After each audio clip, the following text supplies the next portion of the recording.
Hi guys, my name is Andrea. Trying to do this YouTube thing like everybody else, I guess. I figured I'd give it a shot. My little buddy and I, let's see, this is my buddy Patches. Well, he's not being social right now. He's my little shadow. But anyways, we figured we could call this story time with Mr. Patches. Anyways, I would like to do something that I really enjoy doing, which, my daughter right now, she's almost 9. And I have always loved to read stories to her and make little voices for all the little characters. So that is what I'm going to do. Each video shall be a different story. We just went through a whole bunch of her books and we did some out to make room for new ones. So I figured, why not start with those? I know nowadays everybody gets offended. So the voices that I make are just ones that pop into my head.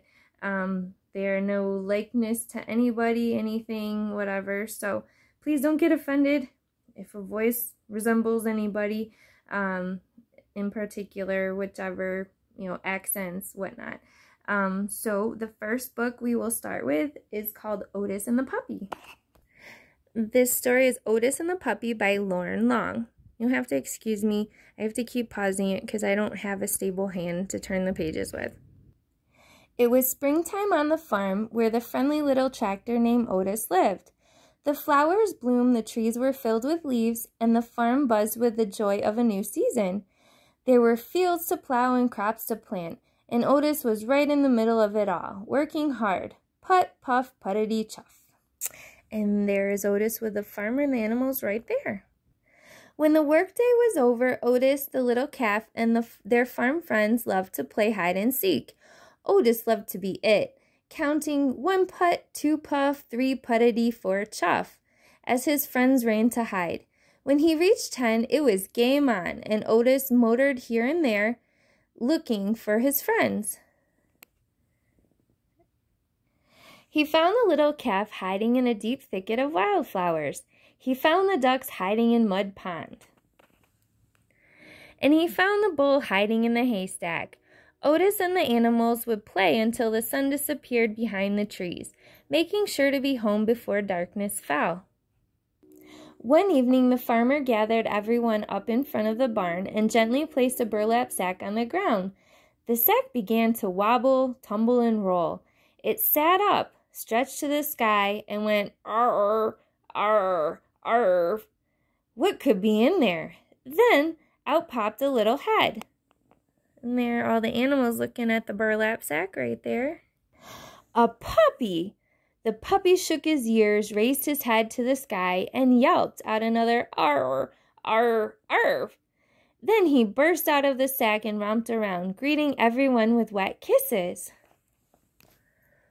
He wriggled from head to toe, and his spotted tail wiggled and wagged, wagged and wiggled.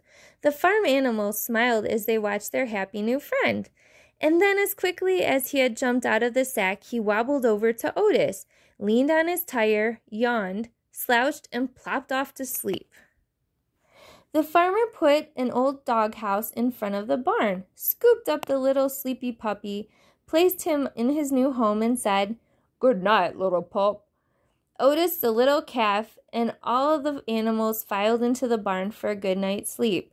Otis yawned and nestled into his stall. He was thrilled to have the little puppy on the farm, and he smiled as he drifted off to sleep. Put, puff, puttity, zzz. All of a sudden, he awoke to a pitiful whimper. The whimper turned into a whine, and the whine into a yelp. It was the puppy. There's a little puppy scared in his little doghouse.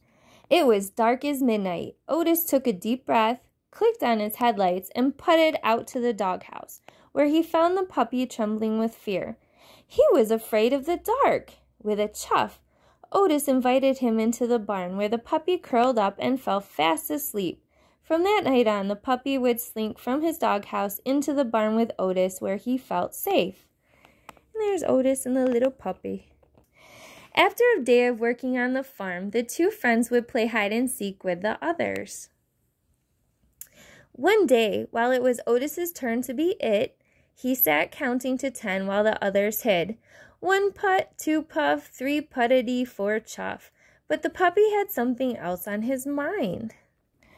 Otis finished counting, peeled out, and motored here and there. Put, puff, puttity, chuff, swerving and darting and skidding as fast as he could to find his friends. He found the little calf hiding behind the old apple tree, and the ducks hiding in the scraggly growth of honeysuckle. And he found the mastiff bull trying to his best to hide behind a lone dandelion. But where was the puppy?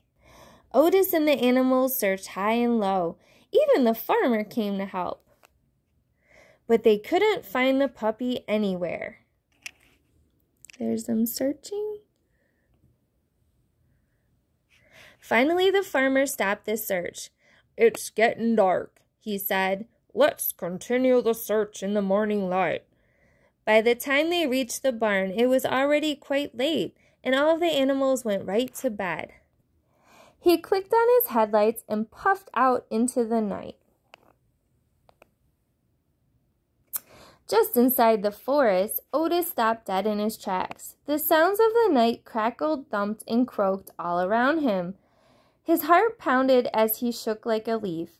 Every part of him wanted to turn and run back to the farm, yet he knew his friend needed him, so he closed his eyes and began to count. 1 putt, 2 puff, 3 puttity, 4 chuff. By the time he got to 5, Otis felt a lot calmer. When he hit 10, it was game on. Let's see. Patches is a little curious there.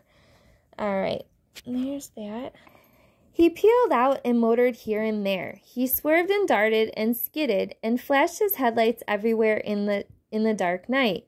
He circled and crisscrossed the forest, making sure to see every possible place a puppy could hide. There's the forest. Finally, his light shined across an old hollow log with a little spotted tail poking out of one end. The puppy was whimpering softly, too scared to come out. But when he heard Otis, he squealed with joy. "Arf, arf, arf!" He wriggled and wagged right out of that log. He squealed and cried and covered Otis's face with kisses. Then the two friends began to make their way home. They stood tall together as they passed through the dark forest, and somehow the night sounds no longer felt so frightening to them. There's the forest. On the farm, a warm, safe bed awaited them. Before long, a new day would arrive, full of bright sunshine, work, and play.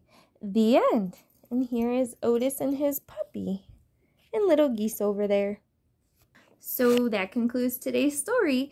I hope you can join me for the next one. If you like this video, please subscribe and give me a thumbs up, and I will take any suggestions you have. As for right now, I will continue just to read little books that we have on our bookshelf. Thank you. Have a good day, guys. Bye.